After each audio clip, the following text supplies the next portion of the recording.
This podcast is brought to you by Primary Arms. Primary Arms seeks to provide the best shopping experience for everything firearms, with over 13,000 products from over 400 top brands. Primary Arms carries a complete selection of rifles, handguns, firearms parts, shooting gear, apparel, and more. Every order comes with a commitment to superior service, backed by fast shipping and an expert support team. Primary Arms, serving freedom since 2008. Find out more at frn.deals/PA.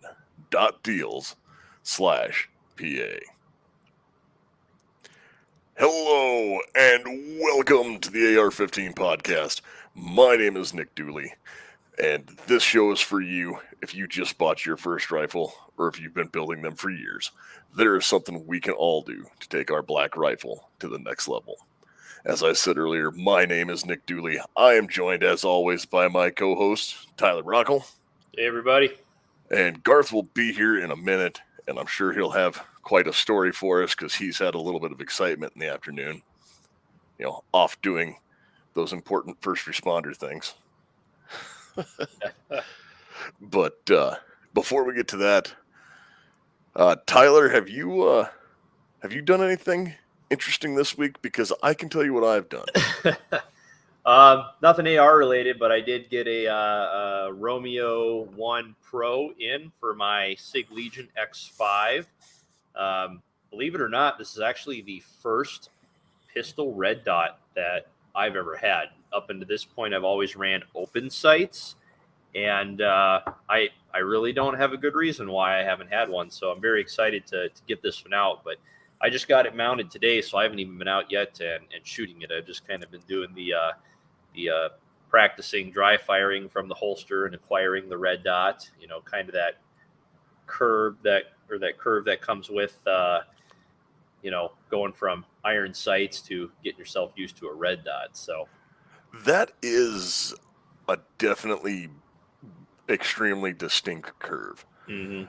So a couple of years ago, I won an RMR in a raffle, and then I got an RMR, and I went, what should I do? Well, I have an RMR. Now you need to build a pistol. Yeah, that's exactly what I did. It was, what should I do with this? I know I could send one of the guns I already have to get the slide milled so I can put a red dot on it. Yep. Or I can build out a polymer 80. Yeah. And at the time, I had an extra Glock frame laying around that I had ordered to learn how to stipple on. And it's one of those, I bought it for like $50 off Gunbroker. Sure. And, I was really mad when I got it because I thought I had ordered a Gen 4. And I went back and looked at the listing, and it was Gen 3 or Gen 4. And the only person in history to be disappointed that they got a Gen 4 instead of a Gen 3 was me, because I had a Gen 4 Glock 19 at the time for using at training classes as a loner. Oh, yeah. And I wanted to just use that slide Sure. and then shave the finger grooves off because Glock finger grooves are dumb. They suck. And so I was like, oh, well, I'll do this. So I had a parts pistol laying around, and I bought a polymer 80 and then built out a whole Glock or a Mach 19 because, well, I had parts and stuff like that. And so I won a raffle and spent $600. And that's how those things work. Yeah. You spent $600 on the raffle? No, on the pistol that I built. Gotcha. As a result of winning a raffle that I spent like $20 on. Right. And now the polymer 80 frame is laying in a corner of my safe, and the Glock frame is back on it because I ordered one of the Recover tactical stabilizing braces, which is like the poor man's flux. Sure. It's the flux for the pores. Yep. And they did not make one for the polymer 80s at the time. Okay. So all they had it for was Glocks, and I was like, wait, I still have a Glock frame. Yeah. And that was my first pistol-mounted red dot, so I was shooting it with a brace. Okay. And then I got another one and mounted it to a 320, and then actually went and took a class with it after I'd shot it a little bit, and just really kind of honed that how to do it, because the learning curve is pretty sharp. Mm-hmm. Moving from red dot or from irons to red dot on a handgun. Yep. Now, my 365 with the Romeo Zero on it, there was like no transition to find that. Like that just popped up and was huge. The other thing was that kind of messed with me when I started doing handguns with red dots on them was I think I did a 1 MOA, or like a really small Yeah. on the RMR, because I like the bigger MOA. It's just faster acquisition. I mean, most of your stuff with a handgun you're doing is really, really close anyway. So I normally don't go below 6 MOA personally.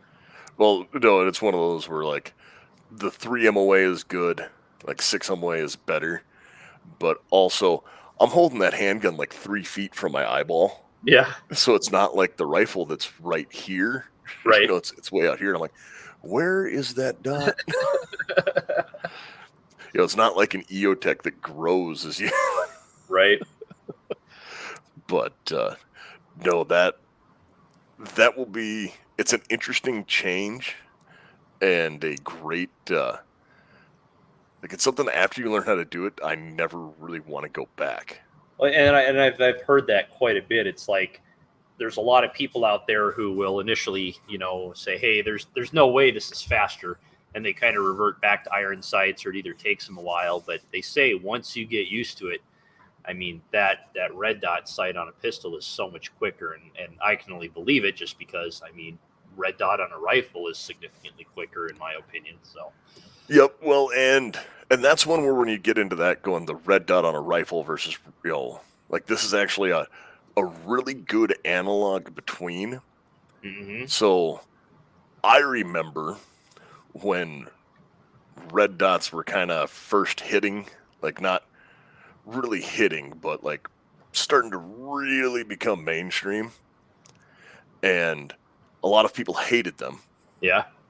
But the reason they hated them was because they would look in the, there was like 3 manufacturers, because Aimpoint more or less invented the red dot. There was Bushnell did one that was terrible.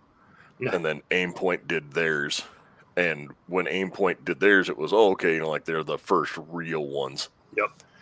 And everyone's like, well, I'm not going to pay $600 for this, scope. And then nobody really understood what they were. And then they went in, and you will see things with red dots on pistols, much like you do with red dots on rifles. Mm-hmm. And I blame the Army for the biggest misconception that has ever been put out about red dots. Which would be what? Lollipopping. Better elaborate. Lollipopping, I've gone off on this before, but lollipopping is not the best way to zero a red dot. So when you lollipop your sights, or your red dot to your irons, all you have done is created electronically enhanced iron sights. You're not actually picking up any speed or anything like that. Well, yes, having your iron sights zeroed is important. The other part of that is having your iron sights zeroed, and then you zero your red dot independently. When that whole thing started with lollipopping your sights, it was because they deployed red dots to a bunch of people that had never been trained on them or shot them before. So they went, oh, I know, just put this red dot on your front sight post and look through your sights. Yep. Dumb it down. And while it is effective, it is a terrible, terrible method. Yep. Hey, Garth. Hey, don't worry. again. We haven't, we totally went on a bird walk, and we haven't even started into the main topic yet. So. Oh, it's fine. You're good. Perfect. Yeah. weird. I squirreled or rabbit holed getting into red dots, and No, you doing that? What'd you do this week then, Dooley? Because you were alluding to it earlier. oh, I haven't done anything. All I have done is make sure or start the paperwork. I haven't even filed it yet on e-file to SBR a rifle, or well, it will be a rifle, whatever. I'm Form 1ing an SBR because I will be putting my Evolver stock on it. Oh, okay. nice. Right nice. on. Yes, because that little 11.5-inch suppressed will be sweet with that. Absolutely will. You guys tried yours out yet from last week? I have not shot mine yet, but I have definitely put it on my MPX. Yeah, it's. And, I ended up putting it on my 22 here just for shits and giggles, but I haven't actually. I've been testing it out, but I haven't been shooting it yet. So. Yeah, I haven't put mine on anything yet. No. Like I said, I put mine on my MPX, and I did some, looking through the scope and everything, and pulling it up and seeing what be comfortable. But no, I haven't actually shot it yet. Excuse me. So. What about you, Garth? Anything fun in the last week? Actually, yeah. I went to a USPSA qualifier match out in Spearfish, South Dakota this last weekend. And I had a pretty good day, minus one stage where my MPX acted up on me because it was a must reload stage where you had 4 targets and you had to shoot, well, A zone or C zone. And I obviously want A zone. And so it was 2 in the body, 2 in the body, 2 in the body, 2 in the body, and then reload, which I did. And I had issues with my MPX. I don't know if you have magazine issues with yours as far as loading goes, but man, it feels like you have to jam that thing so far up there before it clicks and connects. And I don't know why, but mine just it wouldn't do it. Well, that's especially sad because what are magazines for an MPX, like $70?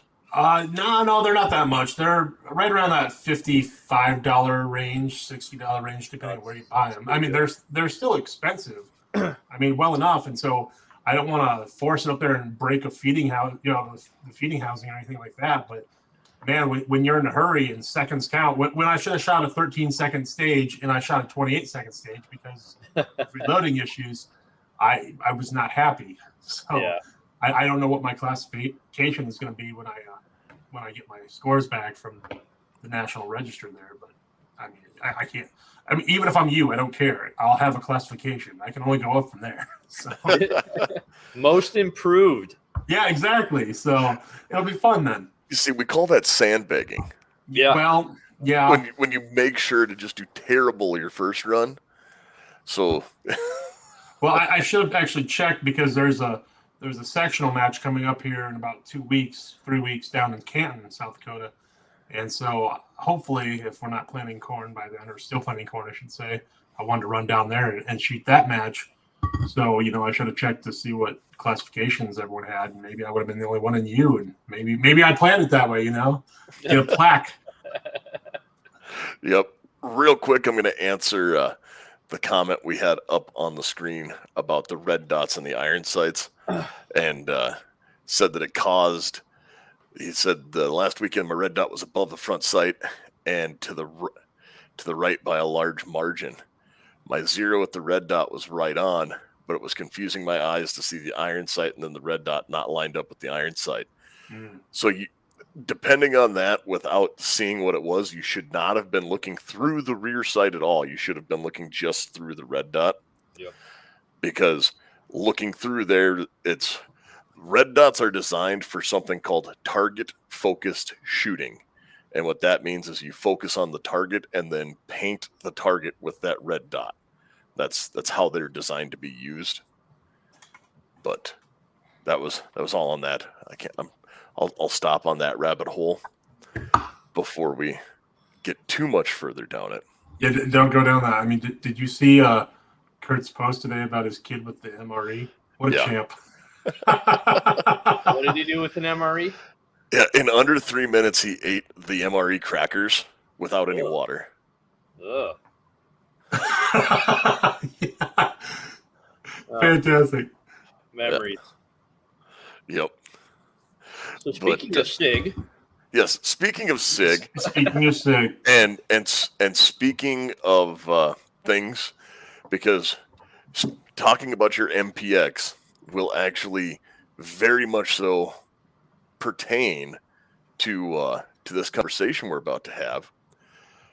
So big news, the Army is talking about getting rid of the M4 or replacing it for what they're calling the close combat troops. And so they have now adopted a new rifle, which is still under experimentation. It's still under trials, which is why you will see it has an X in front of the naming convention that the military has picked for it. And SIG won that. It is the XM5.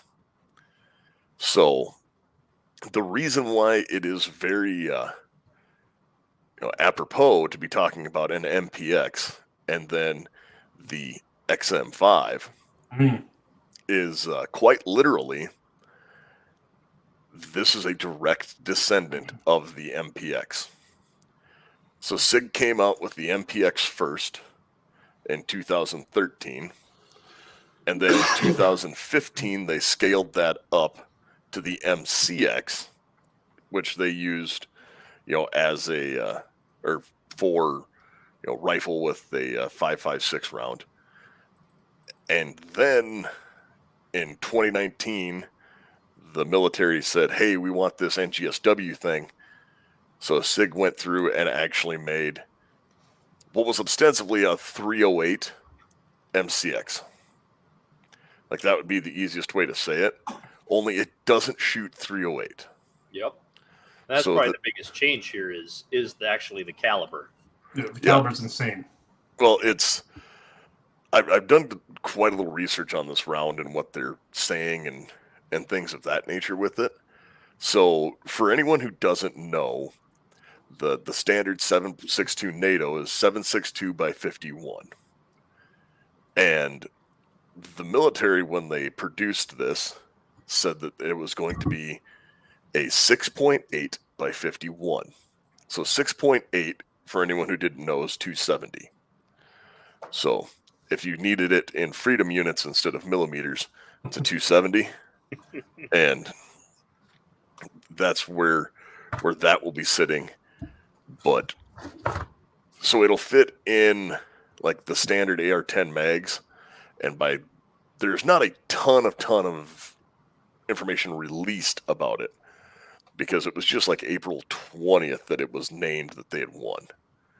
And so having this with, what is a AR-10 sized MCX.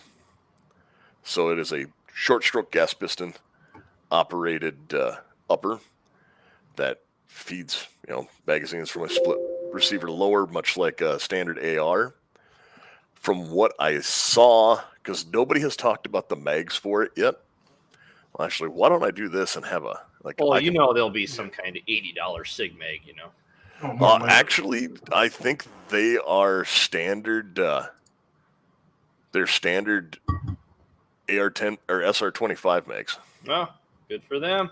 Like, I only say that because my eyeball, like using my Mark 1 eyeball, looking at both sides of the receiver, and how they did the MCX, it should put the here, I will share the screen so anybody who is looking at this can also see it as I flip through my tabs here.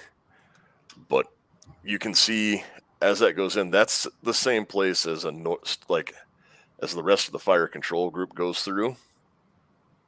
Sure. That is where the mag release would be at on a standard SR-25 pattern magazine. Mm-hmm. So when you do that and flip to the picture of it on the other side with how the mag release looks and works. That is a very AR-10-ish lower receiver. Oh yeah, for sure. Well, that'll be nice. That'll be really nice for the aftermarket OEM crowd. Oh yeah. Comes out. But so that's where that is, and that's all right if it's, which is great because it will already, since the it has existing mags, because as we said earlier, the 51 will work, and then it will push through to, yep, this works, it'll fit in a 308 mag, like all of the dimensions are there. But this is gonna be huge,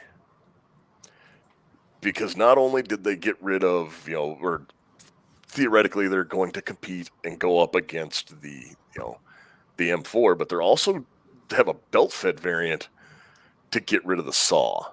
That they do. The Belgian mini-me, however they want to say it. I'll admit I don't know a whole heck of a lot about the machine gun portion of it, but man, I'm sure that's a whole episode in of itself once you start digging into all of that. Well, I do know that it's a smaller, like, this is supposed to be 40% lighter than a standard saw. Really? Well, that's good.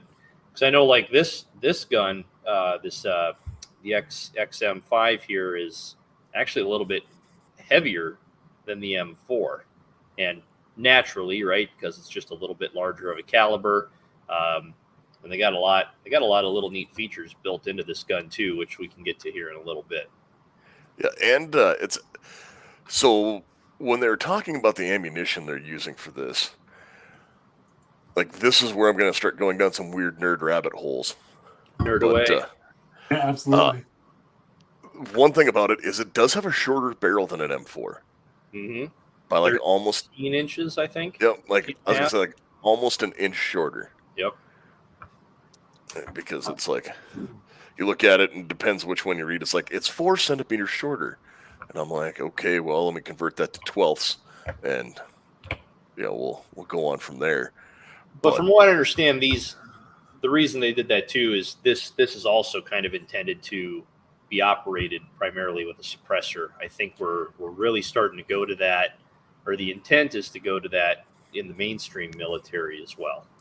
Yep, and I know that they have been. So the military has been fielding suppressors for a while, Mm-hmm. and to certain units, and like direct action guys have had them for a long time. They were starting to become more and more main place, which might be one of the reasons that they stepped away from the direct impingement and went to the short stroke piston. Yep. Because it does make it a little bit easier to suppress. Again, having not had hands on with one of these, it will be interesting. The ammunition is the other part of this that is absolutely insane. That's what blows my mind about the whole switching platforms. Yep. Well, if the claims that they make are true, this is amazing. Because so again, because I am a super nerd, I went through and did the math for this, and it is a extreme variant of what it can do, because they're saying that it's a hybrid ammunition, and when they did this trial, there were 3 different types of ammunition tested, and 3 different rifles. General Dynamics had a weird Starship Trooper bullpup crazy thing that they use true velocity plastic ammunition with. And, it's a whole own weird thing. But, so when this is a hybrid ammunition, let me see if I can, while I'm talking, see if I can't find a picture of this, what they are calling 277 Fury round. And It is an 80,000 psi chamber pressure. So when I talk about that, like 80,000 psi is absolutely nuts to me. In comparison, a 7.62 by 51 is only 60,000 psi. FYI. So. Yeah. Well, I'm actually looking up now because it's a higher chamber pressure than a 50. Really? Well, let me look that one up. 50 BMG. Yeah, 50 BMG max pressure, 55,000 basically PSI. Yeah. So, like, this is a ton of pressure and power.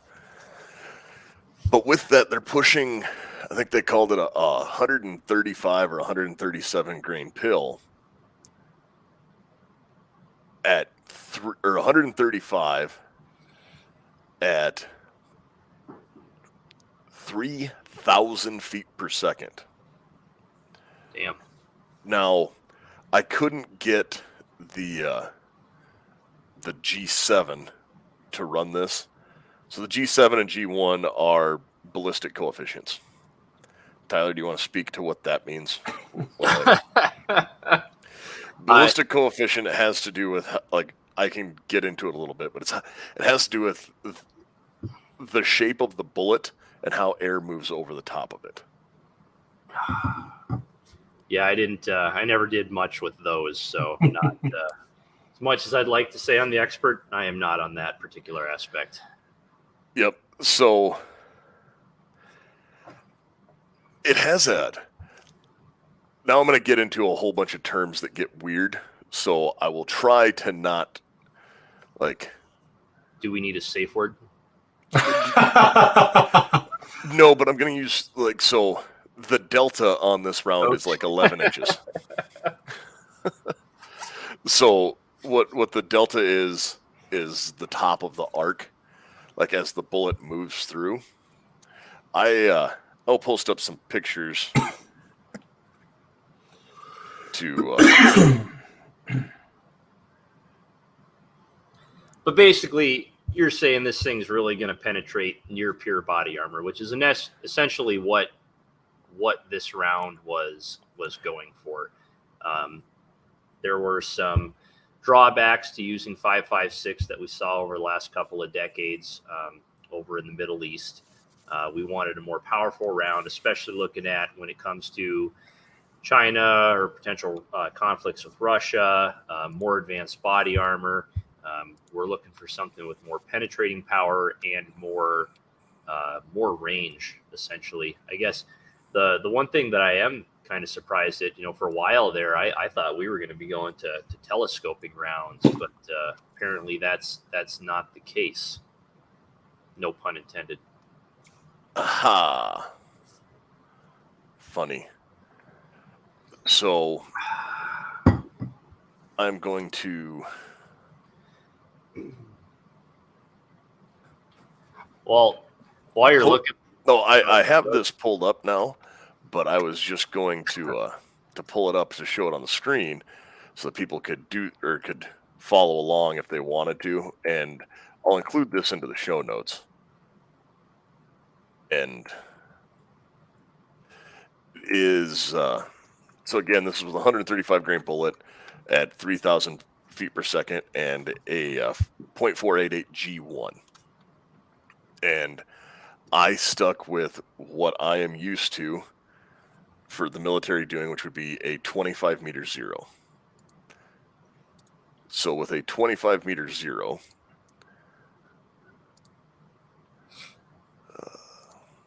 yeah, I'm looking at your chart right now. There's some impressive numbers on there. Yeah.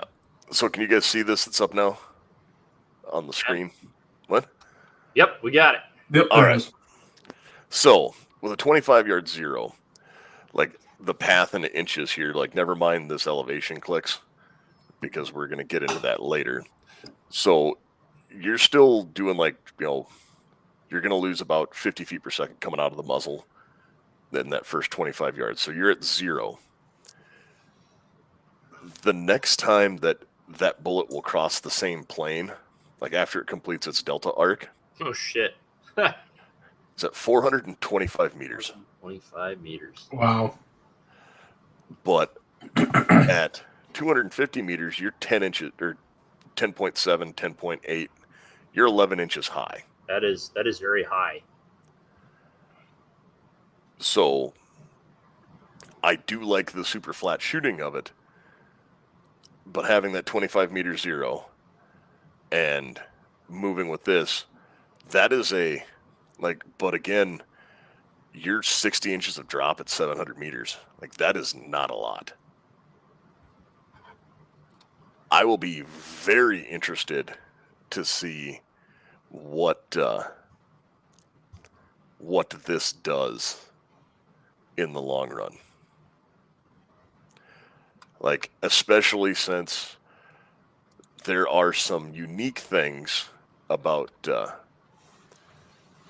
this round as it came up. There is a rider with it that you have to use it with a gas relief rifle.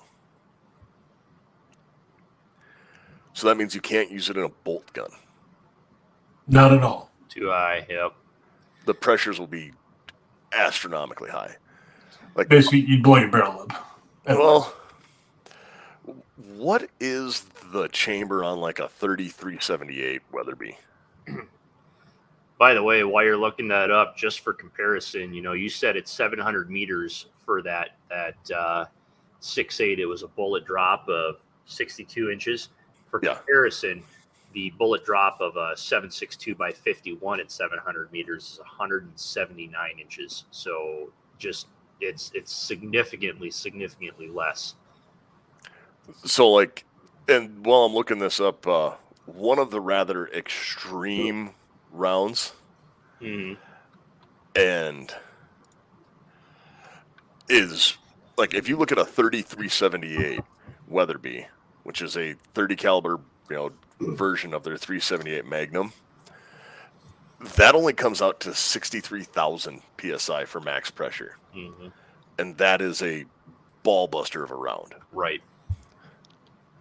Here you go, Dooley. Answer this question we just got, because you and I talked briefly about it today, and I feel it's a good one So to it's going talk to be about. too much recoil for CQB. Are they completely replacing the M4? As of now, by me reading the contract, and again, I am not a lawyer, and no one cares what I think, they are not going to replace it across the entire field. So I believe the first issuance of this is something like 20,000 rifles. And that is going to go to what they call close combat troops.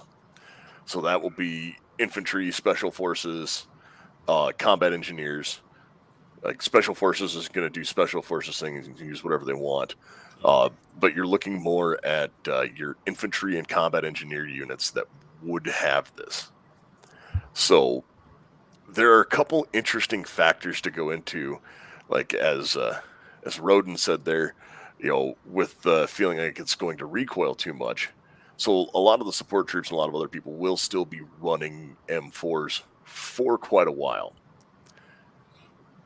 allegedly, unless everything changes. Because but this gun's also going to be suppressed, you said, so the recoil won't be as extreme. Correct, and you got to remember, this is also a heavier gun than the M4, and it's also a different internal operating system. So there is going to be a little bit of reduction in recoil or mitigating factors just because of those design features.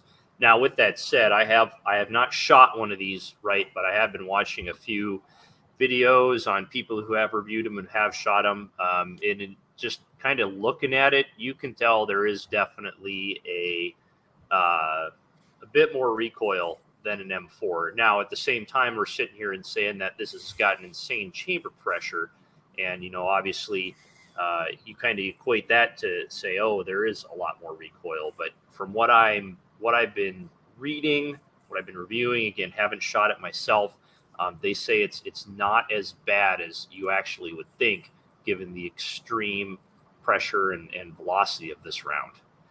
But yeah, you're also right. Julie, did you find out who got the suppressor bid? No, I haven't found that. I've heard a couple different people going back and forth on who got it. I know that everything I've seen, they all have suppressors listed, Yeah. but I do not know who it is or what they would be saying for like the would be using that can. Hmm. I do know, like the ammunition. I said it was hybrid, but I didn't explain how.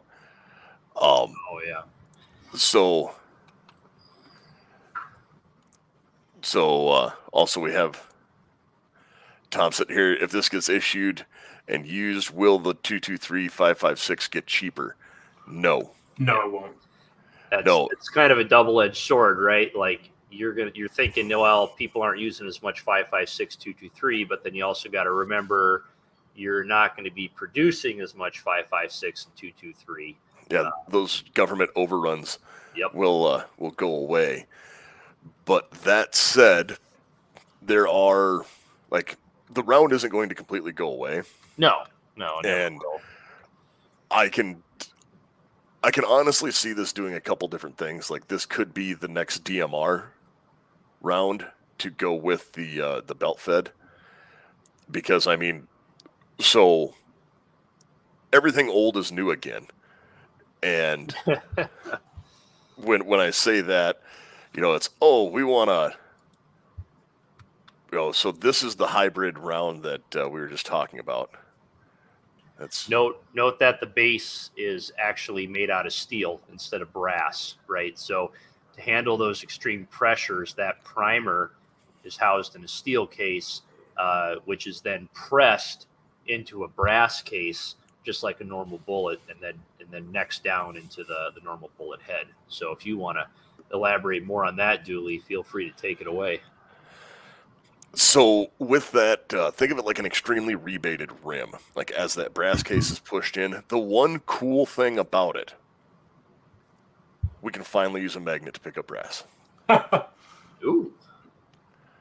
Like there is no you can roll along with one of those, because it's a steel base, and you can roll along with that cup at the bottom and pick up all your brass with like one of those deals that roofers use to pick up nails in the lawn. And like that just makes my heart happy as a guy who has spent hours upon hours upon hours on a range detail before. Such a glass half full kind of guy. But so the pressure cup on the back of this, like where the primer would go in, is in the back, but that piece is still brass. And then this is pushed in, so it's still reloadable and everything like that. But it's just where that meets up on the bolt's case or the bolt head and the bolt face will be steel to contain all of that pressure, because where that is steel is going to be the weakest part of the action, because that's where like the very back end will be where you have your lockup of everything with the rotating lugs going into the chamber. That is where your highest probability for weakness would be is at the back end. So then it pushes that, contains all that force because it's a stiffer material than brass, and shoves that explosion, and everything, rainbow farts and unicorn tears go out the front. And that's what, makes your propellant go better. Now, we talked about this as far as an Army issue. Is there a civilian issue of this gun? So you can actually buy this gun. At what price? It is going to surprise you, because it is a low price. Oh, low price. Okay, I like low prices. Yes. If you wanted to do this for the low price of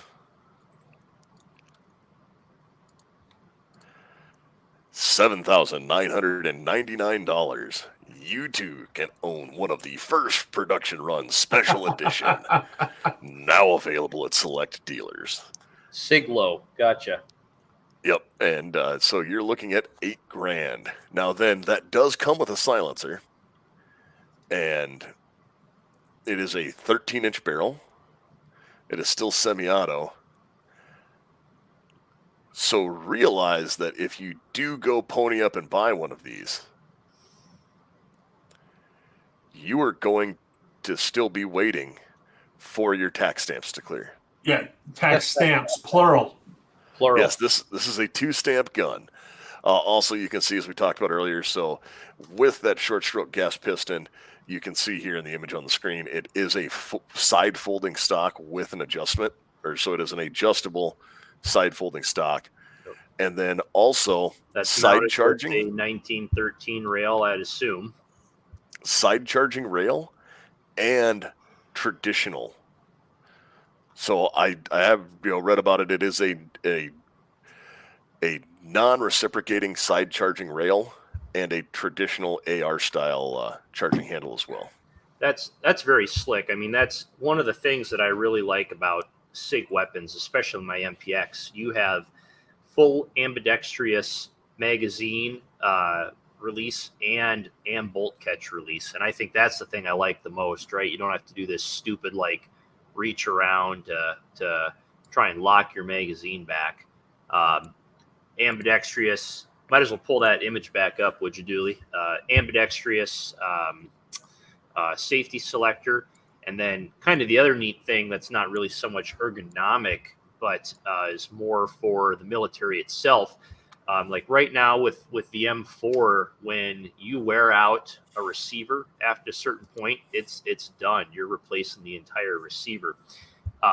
With this particular weapon, they have their high air areas of the receiver, so you can kind of see the little black piece that's just up and to the right of the forward charging handle. That's actually a high wear area that just unbolts. So instead of replacing the entire receiver, you can actually replace just the key components. So pretty slick, big cost savings thing for the military. And then of course you got stuff like your adjustable gas block. I see they got QD points both in the handguard and back by the buttstock. There's just a lot of features already in this weapon that you normally go out and buy aftermarket parts for your AR anyway. So yep. The M-Lock forend. Yep. Yeah, that's kind of always a given. Always go M-Lock. But yeah, a lot of the, even though it is a higher cost, you got to kind of think of the fact that you got a lot of these really good features already built in that you don't necessarily have to spend or splurge aftermarket parts for. For $8,000, you better give me every damn thing I want. Makes me feel really good about buying that Scar I got for $3,000 now. So the other thing that to talk about with this is, so you just hit on so many of those features, right? Like the QD mounts, the M-Lock rail, all of these other slick parts that this rifle has. That would not be possible without the civilian gun market. Like, this is one of the few times where the innovations and things that the civilian side of the house for the market has been really pushing and doing new and interesting things. And yes, everyone's go gun nerds. You're trying for everyone's trying for that elusive government contract like Daniel Defense got and then somehow became famous. Yep. But, like going through that, those things push through. Well, now we have this, and they're like, hey, we want this and we want this. They rattled off all these things, and they could legitimately just go off the shelf parts. Yep. This is what we would want. This is what it would be. And the strength of the civilian gun market is what allowed this to happen. In like 27 months, they developed this rifle. Wow. And that is an insane time. So we've talked a lot about the rifle, and there is one thing that we have to talk about that goes with this. And that is the XM-157 that goes with it. So the XM-157 is... What is it? Is it a grenade launcher? Is it a... No. What is it? It is... To call it a scope is not fair. It's an understatement. It is made by Vortex Optics, and this was announced in January that Vortex won the U.S. Army Next Generation Squad Weapons Fire Control. So they're calling it the Fire Control System. I will share a picture of this as well. Please do. Now, this is another one of those things that is going to be ridiculously expensive at some point in time. But, and this article comes from, The Truth About Guns. Or, no, I'm sorry, this is TFB, the firearms blog. But they don't have a price on this yet? Not yet. At least I haven't seen it. I know they got like a insanely high-priced contract. Okay. And it's, $20 million. So minimum of $20 million with a maximum ceiling value of $2.7 billion for production and delivery of 250,000 XM-157s. That was billion with a B. Yeah. So that's going on current service rifles, not just. Yes. So this is one of those things that is insanely unique. So it is a 1-to-8 LPVO. And all right, 1-to-8 LPVO. If is my mouse on the screen? Yep, there it is. All right. So if you look on top here, there's this other like weird box that's on top of the scope. Yeah. Laser target indicator and rangefinder. Get some. With ballistic computer built in. Yeah, this isn't your daddy's scope. This is it's high end. No, what this will do is everything. Yeah, this is made to quite literally replace the Army CCO, so close combat octave or optic, and yes, but if you're not cheating, you're not trying, Roden. But so it will replace the Army's red dot, the Aimpoint M68, CCO. It'll also replace the ACOG and the E-Clan. It's not a Spectre, but it's the MGO. Yeah. So it's going to replace all three of those optics. So the Army will just have one optic, and it can run across all of them. Hell, I heard if you turn the laser on and point at your MRE, it'll cook it for you too. So this scope's to do everything. No, I don't know if it'll do that yet. But so yeah, IR range or IR laser on it. It has, like, in reading all the stuff for it, it has the ability to go into the Army's new they call it AR systems that they're fielding and testing. Which, if anybody's a tech nerd and wants to get into some weird stuff, look that up, because the Army's AR augmented reality goggles. It's like a visor that comes down over your whole face, and then it'll do thermal interlaid with night vision, with normal infrared night vision. So you get heat signature and IR, and like the best of both worlds. It'll pop up your go feature in with an ATAC and be able to do squad like heads up communication. And a squad leader could theoretically look at what his teammate is looking at through their optic. Dang. Like, it's going to go to, like, the whole concept of this is going to the future weapons program where, like, oh hey, and you know, instead of doing the old, over the head AK aiming, you could do that, but actually look and see what's there, and then I mean, for all the COD players out there, I mean, this is corner camping to the extreme. And I mean, they've been doing this for years. I remember back in the early 2000s, they were coming out with the Land Warrior system, which was exactly this, but it looked like a 90s video camera mounted to the top of a M16 that they were sticking around corners, So Yeah. this has been in development for a while. I think it's just now this is actually streamlined and small enough and light enough, and it's got all enough bells and whistles to be practical. so they even left expansion slots on it. Like, that's the part that I can't get over. Yeah. So Shit's gonna change. I guarantee you this gun, this is the first production run. I'm willing to bet it changes in some way, shape, or form. Like, yeah, straight up at the front here, you can see an expansion slot. Yep. So, like, that's amazing to me, that amount of technology. And one, awesome on Vortex for getting that contract and doing that. Like, this is going to take things to a level I haven't seen in a long time. Well, I mean, Vortex just sealed the deal. They're going to be around for the next 100 years now. Yeah. Easy. Yeah. The other part of that is, a while ago we talked about,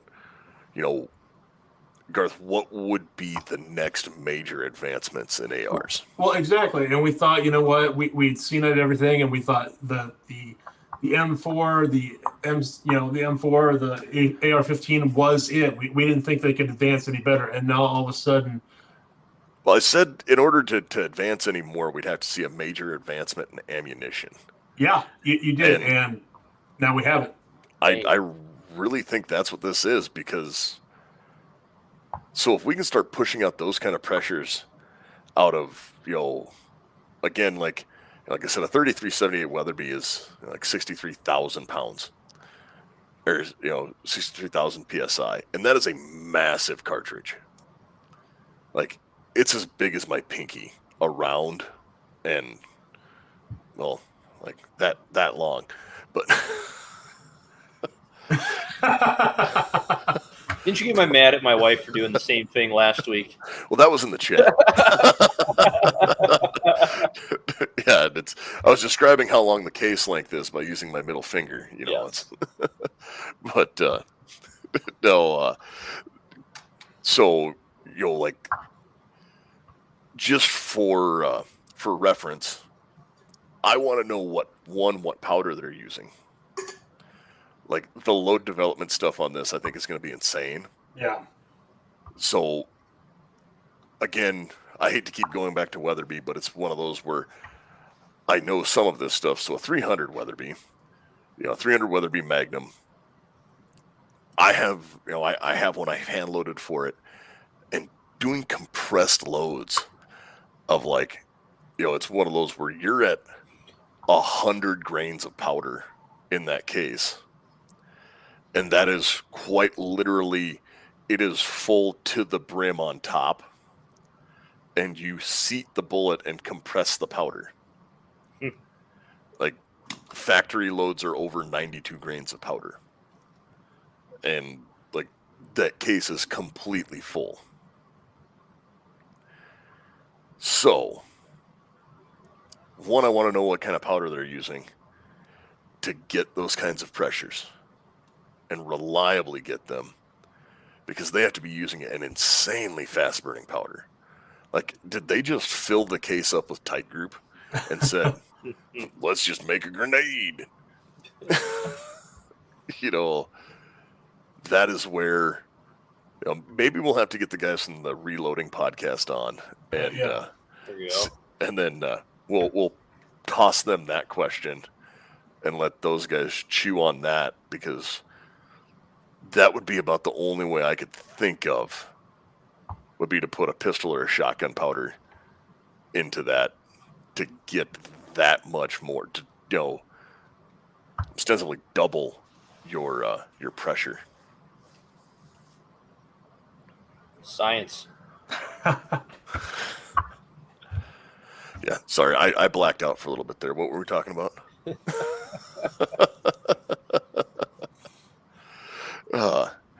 No, so again, we barely even touched on the fact they made a belt-fed version of this, which is kind of rad to me. But because Yeah, I mean happiness, it makes sense. I mean, keep it common. I mean, the calibers, the weapon types, interchangeable parts. I mean, that's what it's all about. Low maintenance, keeping the cost down while increasing lethality. I mean, every time we come out, we being the U.S., anytime we make an advancement like this, it's normally for the better. And no, I shouldn't say that, but their intent is just that. And I think they've done really well with this without even seeing it yet. But just some of the design features that they're at least talking about, it's their head's in the right place, I think. Yep. Now hopefully this doesn't go the way of the last, battle rifle cartridge automatic rifle we had. The rifle that has the shortest service time of any of the rifles the U.S. has ever used. The M14. Well, we'll have to, see if we can't get someone on who might have shot one, or, hopefully here coming up this January when we venture into a range day, they might have one on the table or something that we could possibly try out. So. Yeah, and so I have an M14 because, well, I like reasons. Yeah, it's kind of like the reason why I need to get an FAL. Yeah, the right arm of the free world. Yep. It goes along with that Garand well.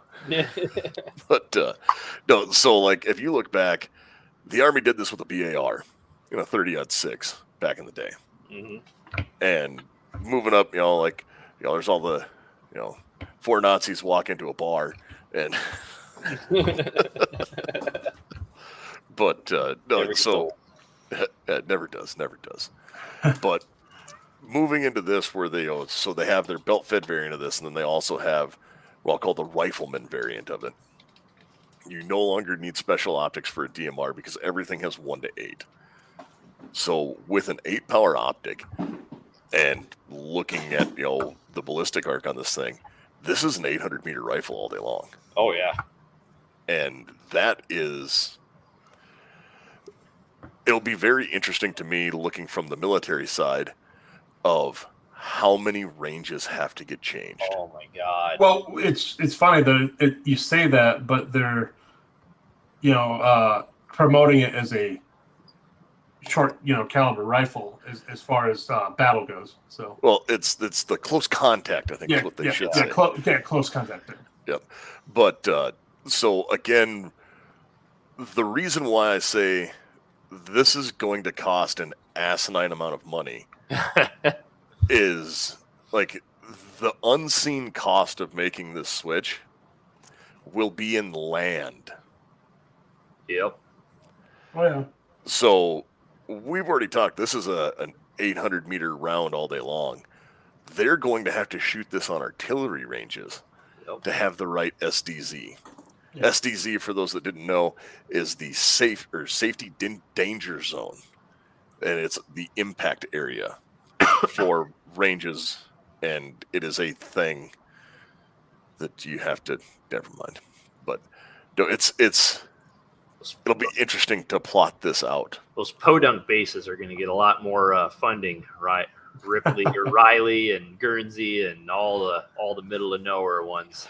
Yeah, where all of a sudden, oh hey, we've got land. Yeah. Oh, my God. Hey guys, check this out. For those who don't know, the qual range right now for the U.S. Army only goes out to 300 meters. Marine Corps ones, I think 500, correct? Well, they have a 600-meter as well, and almost every Army base has a 600-meter range as well for doing KD on some other stuff. KD is known distance. Okay. So the KD ranges will almost always be to 600 meters, but that's where the 500 and stuff like that, where you go out to those is.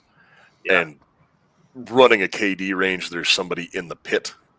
It's not a pop-up. It's you run a target up and then pull it down. And Sure.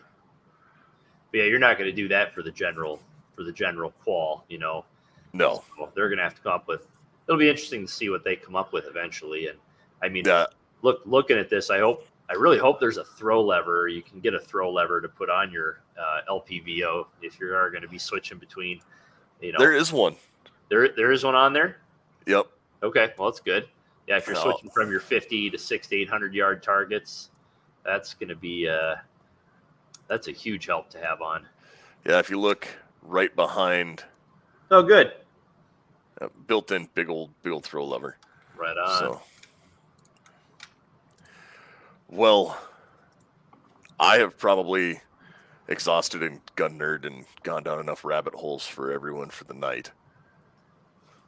No, this is good talk. We covered a lot of ground. I mean, there's a lot to this. I mean, you got a cartridge, a gun, a suppressor, and an optic. And by God, we crammed it into an hour. Yeah, and we didn't even get into the can. No. Like, I didn't even get to talk about the dwell time of this round coming out that fast, because like it's going to have an insane dwell time. You got 30 seconds. Go.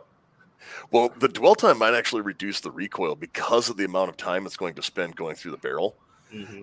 It could theoretically change how the gas hits, with that gas relief from it having the extra emphasis behind, which is also probably why they had to back up the backside of that case with steel. Mm-hmm. Was to overcome that, because as the bullet went out, the gases were behind it, and then by the time everything started moving, the bullet's way gone. Mm-hmm. And the dwell time and harmonics would be interesting to see the wave. Yep. I was also watching some thermal imaging of it fire as well. One of the big things with this particular suppressor and rifle design is they're claiming that there is significantly, and based on the video that I saw, there looks like there is significantly less gases blowing back into the shooter's face that's happening on the current M4. Like I got sensors on all my M4s, and man, there are some days where I really think I need to invest in one of those respirators, because clears you out really good though. Well, that is the downfall of the DI action, because the direct impingement, you use the bolt carrier group as the piston. Yep. Is really how it works. Whereas having one of these piston-driven ARs, like, you're not going to be pumping that gas straight back into the action. Right. That's the true. other thing is I wonder if they're using a suppressor that uses the Venturi effect. I can't remember if they said that or not. Because that would decrease the blowback as well. Right. We just might have to have a part 2 on this. Yep. I'm sure there'll be more developments on it as we go. So this is just the first part of it, and it's gonna continue to steamroll and build momentum. Yeah, it'll be very interesting to see what comes out of this. I am actually really excited to see the civilian variants of this that come out. Oh yeah. Because I think there's going to be 2 different classes of ammunition for it. Really? Yeah. Okay. What would be the other variant? The other variant would be just a standard brass cased, like a 308 neck down. Okay. Like, think of it as a not full power version of this round. Yeah. All right. Do you look at what a 227 Fury costs? The bullet? For a box of 20? No. Yeah, I just pulled it up real quick. It was like $35 for 20 of them. No.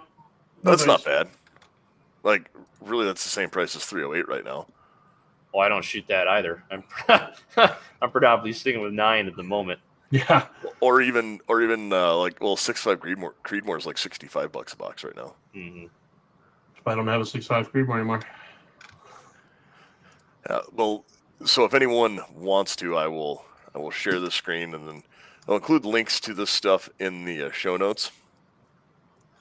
But there you can see the dimensions and how everything works out for that case.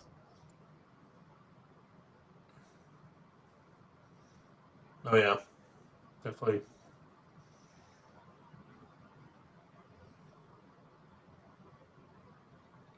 It's a lot of bullet. A lot of numbers. Yep.